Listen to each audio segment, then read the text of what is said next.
Hey buddy, can you give me a lift? That's this week on Motoring 2000.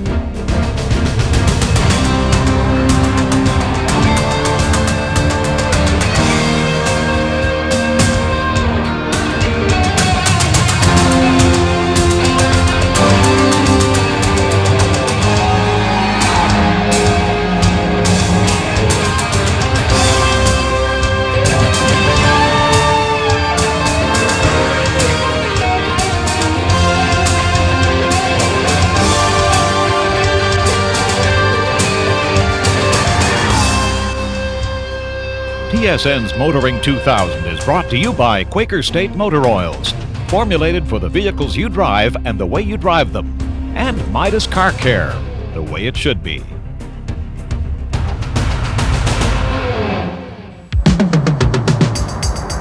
Hello everybody, and welcome to the premiere episode of Motoring 88, a program about what else. It was 13 years ago, the fall of 1987, when Motoring 88 debuted on TSN. Hello everybody. You know, we had an email the other day from a viewer who said he's been watching Motoring since he was a little kid. And boy, does that make you feel old. But you know, back then, Motoring was going to be a program about cars and trucks. But as we evolved, we started covering everything on a set of wheels. So with that in mind, we've got a story this week about a vehicle that I guarantee you'll never see in your rearview mirror. Today begins the launch of one of the most important lift trucks ever made. And now it's my great pleasure to introduce to you the magnificent 7 Series.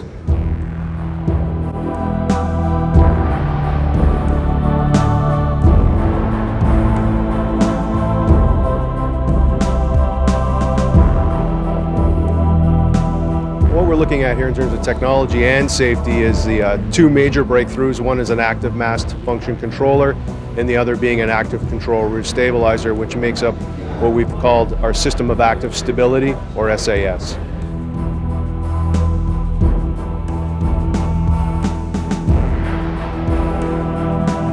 Basically what we have is a mast function controller. So what we're doing is we're affecting the forward tilt to prevent loads from falling forward, or to prevent the forklift from falling forward, as well as reducing the rear tilt speed to prevent loads from falling over the top of the mast. And then we have an active control rear stabilizer, and basically what that does is locks the rear axle and keeps those tires on the ground during aggressive turning to prevent tip overs, which are the greatest concern for an operator. But first we're going to take a look at the competitor's truck without SAS and see what happens at a high height with the load in the air. So in a typical application, the operator has the load high. He's got a heavy load on the front end. He tilts forward. The truck obeys his command. And as you can see, the back end has come up on the truck. So you can see that's a dangerous situation that can occur. And we'll show on the 7 Series a new technology that would prevent that similar situation. And what we've done is we're going to limit the front tilt angle to 1 degree. There's an onboard computer that's monitoring from a height sensor and a load sensor through the hydraulic control valve to the computer, and it's taking readings. And now he's got a load up high and a heavy load, and he's going to just tilt it forward normally. And as you can see, the computer has sensed the situation that's occurring at the top of the forks and has prevented him from doing so. So what it's doing is it's overriding operator errors. We have the benefit, obviously, of having a rich automotive history with Toyota cars and trucks, and we're able to tap into those engineers, as we're the only forklift company with an automotive division, if you will. That's how we like to see it. And so we can blend and use that technology, those engineers, to create different things for our forklifts and put us ahead of the competition and make us a market leader. Keep an eye on the front tire as he goes through the slalom course.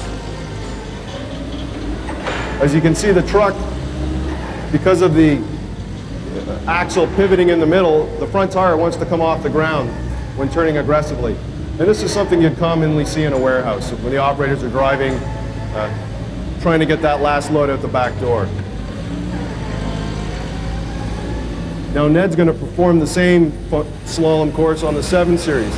And note how the front tire is sticking to the ground. That's because the active control rear stabilizer is now active. And that light on top of the overhead guard, you probably noticed, that it's telling you when the system is actually coming on. most people don't find forklifts that interesting, and we're trying to spice it up here to show the actual benefits that would result if they were to purchase this truck and bring it onto their plant floor. We also, as you probably saw, had a ballet, so we feel we're cultured in the forklift industry. It was developed in Japan, and they've taught some of the operators that we brought up from the States the dance, as we call it. The operators love it, they enjoy it, and it's a great way to show the skills of operators, properly trained operators operating lift trucks.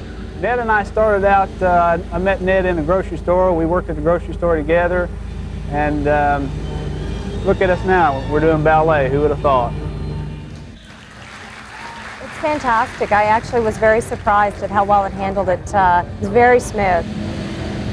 I worked on plant newspaper for years, so I'm familiar with what these can do, but my family business carts a lot of paper around, and we have a very old forklift, so I'm going to go back and tell my brother, and who knows. I've been driving for 25 years, this forklift. It drives smoothly, and when you can hit a turn and you can go at full tilt and your bottom end isn't lifting up, if you've drove an old tow motor, you know when you hit a corner hard, you can feel your tires coming off the ground. On this one, you can hit that corner and you're doing full tilt, you swing it around, that sucker doesn't move. You just can't ask for a better machine. Any kind of vehicle or industrial equipment especially that you're driving, you pretty much got to stay focused, and being a material handler or something like that, all your work, you got to focus on what you're doing, because, it's a very dangerous piece of equipment, it's nothing just to be playing around with. I guess the two issues we're looking to address is safety and productivity, and with the SAS system, what we're hoping to do and what we've achieved is an ability to increase safety for the operator, for pedestrians in the workplace, as well as increase productivity, which everybody wants to see something on the bottom line. It's unfortunate you can't get management to show up here who are doing the buying, that don't drive them, and talk them into the same effect that they have on you who drive them every day. They don't drive them, so bottom line is they look at dollars and cents, and you're looking at comfortability and safety, and if you can get the two of them together, that machine's got more. Whine, moan, complain. I say, pump it up! That's coming up later on Kenzie's Corner.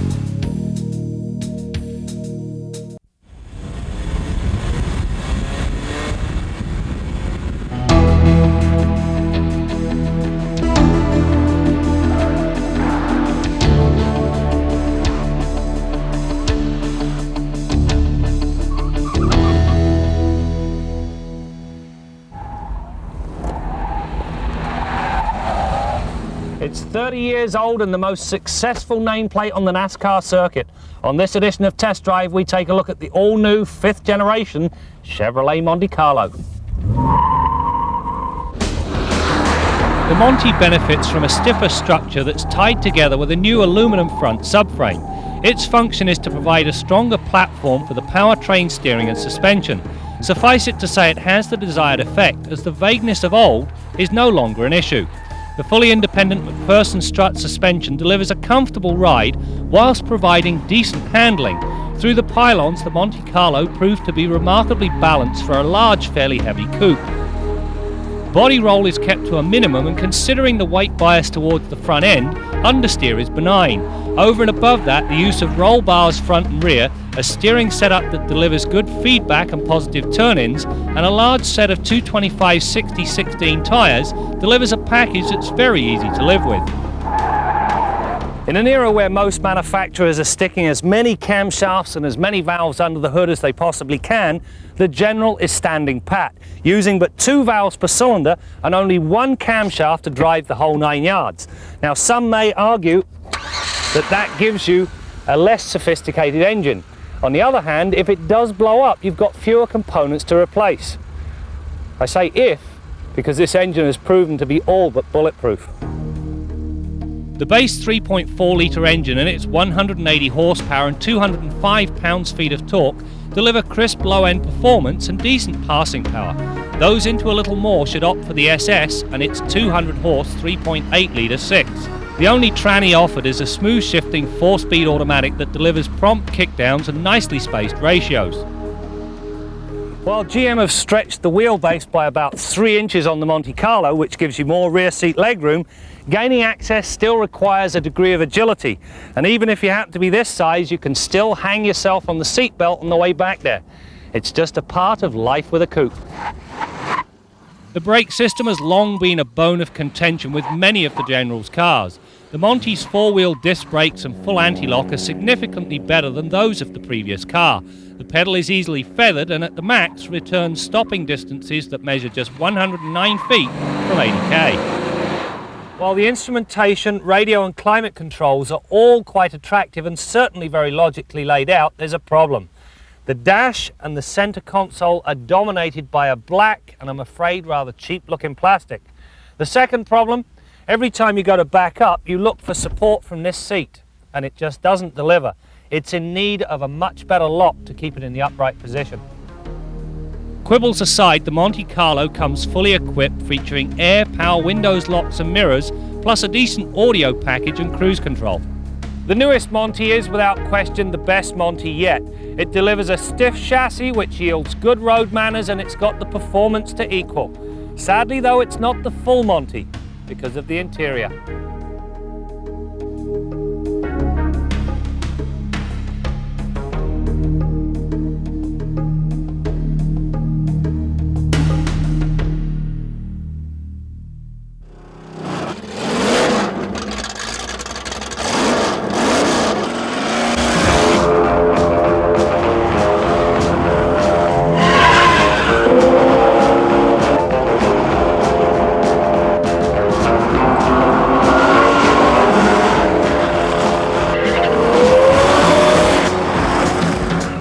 What we tried to do was stick with the roots of the muscle cars. They were built by the factories to be race cars, quasi-legal race cars on the street. Everybody knew it, and we just wanted the opportunity for the guys to have these restored cars to be able to run them on the track like they were meant to be.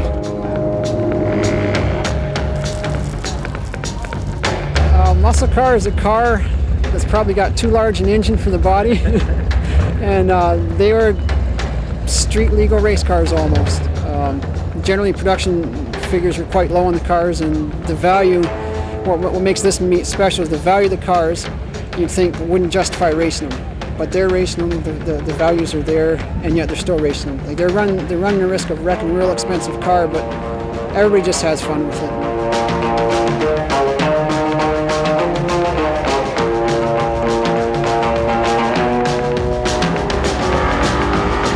Your average car is probably around $20,000, up to about $100,000 for some of the cars.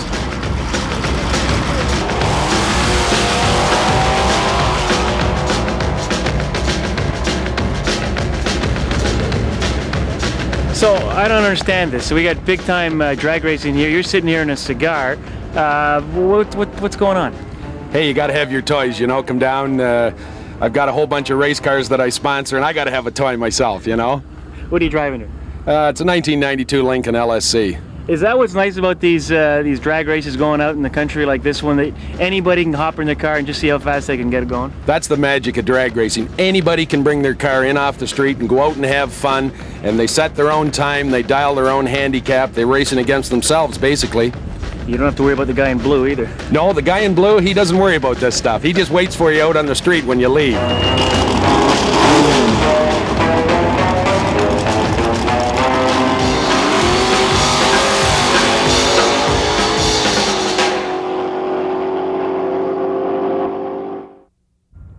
Our Midas tip of the week concerns tire valves. A snap-in valve stem like this is an important part of every wheel-tire combination used on all of today's cars.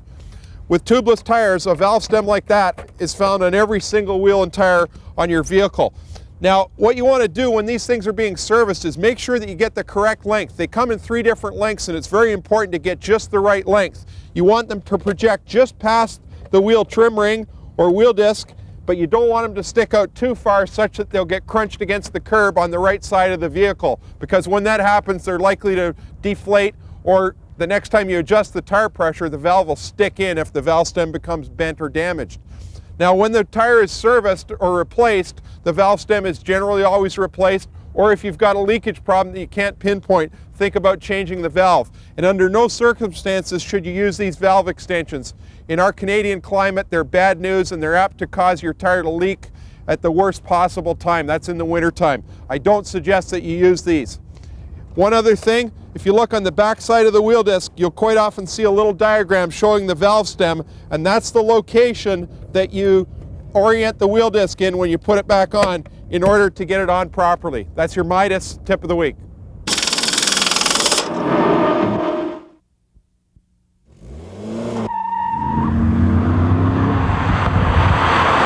The BMW M5, without a doubt one of my all-time favorite cars.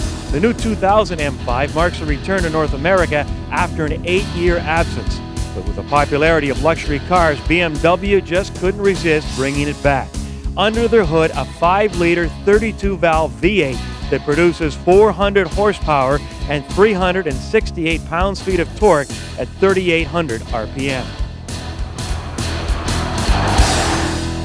Believe me, it will simply take your breath away. Problem is, you know who will take your license away if you're caught driving it in 6th gear, if you know what I mean. But he won't take away that permanent smile, I'll guarantee you. Anyway, speaking of guys who are always smiling, let's head to the garage and join Bill Gardner. Bill? Brad, I got a pretty good chuckle out of this letter. One of our viewers has got a 98 Dodge Durango with a 5.9 V8. It's a 4-wheel drive truck. It's a SLT Plus, so that means it's loaded. It's got air conditioning and every other toy going, I'm sure. And he's worried about the fuel mileage. I'm sorry, bud, you bought the wrong kind of vehicle if you're worried about fuel mileage. I've talked to lots of Durango owners. Most of them are pretty happy with the vehicle, with the exception of they always make a comment about poor fuel economy. That's just too big an engine, 5.9 liter, 245 horsepower engine. Lots of power, but boy, they're thirsty. He asked me if upgrading the ignition system, i.e. spark plugs, platinum spark plugs, high energy ignition coils, special wires, or an engine control chip that maximizes timing, fuel mixture, etc. will help. Well, I'll tell you right now, save your money, because all that garbage that people buy at the speed shops along that line, total junk. It may give you more power, a little bit more performance, but in a lot of cases it'll make the vehicle fail an emission test. And in most cases, if at all, if it's going to help the fuel economy at all, you're going to need a calculator with 3 decimal points to show you the difference, because the savings will be marginal, believe me. So save your money and think about buying a little bit lighter, smaller vehicle with less equipment on it. Also, those Durangos have really big tires, which kind of adds to the problem as well. This next letter is from a viewer who has a 1990 Jeep Wagoneer.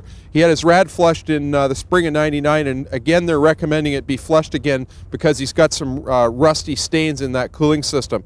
Now he's asking, what is this a symptom of? Could it be serious, and what can I do about it? Now ideally you want the coolant to be nice and transparent looking. This particular coolant is a bright green, almost a fluorescent green. Some manufacturers like Toyota, for example, uses a red coolant in their cars, and late model GM vehicles use a coolant that's colored orange. It's called DexCool. But what you're looking for is the clarity of the solution, not so much the color. But if it's more than 2 or 3 years old, you want to think about flushing it. Now on our viewer's Jeep, I'm sure that it got left more than the 2 or 3 years, and what happened was the corrosion inhibitors, which are a big component of antifreeze solutions, wore out, and the iron in his engine block started to corrode badly, and when the iron corrodes, it produces that red oxide color. Now it will deposit itself on the inside of all the rad hoses, and on all the components in the cooling system will get these stains. As a matter of fact, when you take it apart, it almost looks like the color of redwood wood stain when you get things apart, and there's a film of it on everything. And in order to purge it out, you have to add a pretty strong flushing solution to the radiator and flush it several times in order to get it out. And you won't get it all out. In many cases, you'll have to pull off the rad hoses, maybe replace them. A lot of times when you pinch the rad hoses, you can actually hear this stuff crunching on the inside of the rad hoses. It gets so coated on there. And in that case, you've either got to clean or replace the rad hose. You won't get it all, believe me, unless you completely rebuild the engine. But if you purge it several times with flushing solution and clean water, you can quite often get it to quite acceptable condition. Put a good quality antifreeze back in. That's the best you're going to be able to do. Till next week, I'm Bill Gardner for Motoring 2000. If you're big into cars, check out motoringtv.com. And while you're at it, download a copy of Autopilot. Autopilot software searches out the matches to your automotive interest and makes the most of your online time.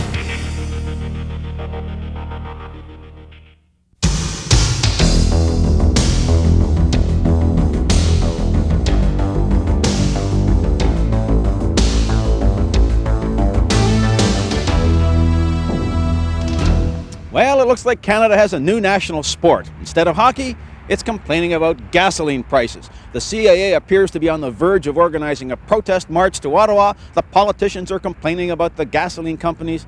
I say, give me a break. You got company presidents making $3 million a year, laying off 4,000 working people to raise the value of their stock options, and you're complaining about gasoline?